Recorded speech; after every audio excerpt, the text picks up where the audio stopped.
کے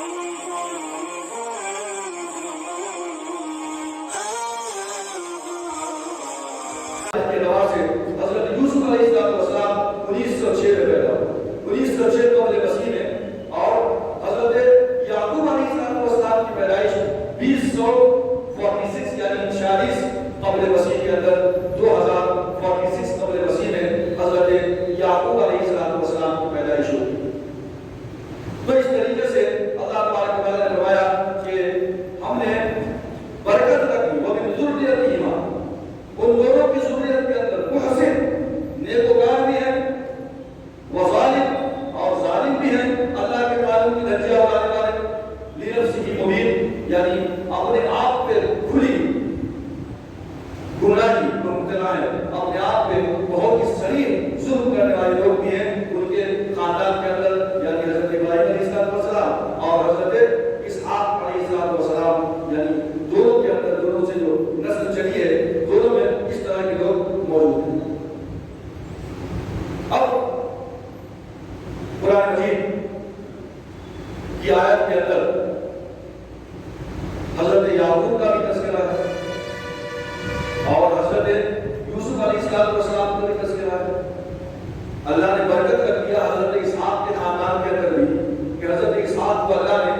یعقوب کی شکل میں بیٹا عطا کیا، اور حضرت یعقوب کے 12 بیٹے، اور پھر اس کے بعد حضرت یوسف علیہ السلام میں سے بنیامین، یوسف علیہ السلام کا خواب، اور پھر اس خواب کے نتیجے میں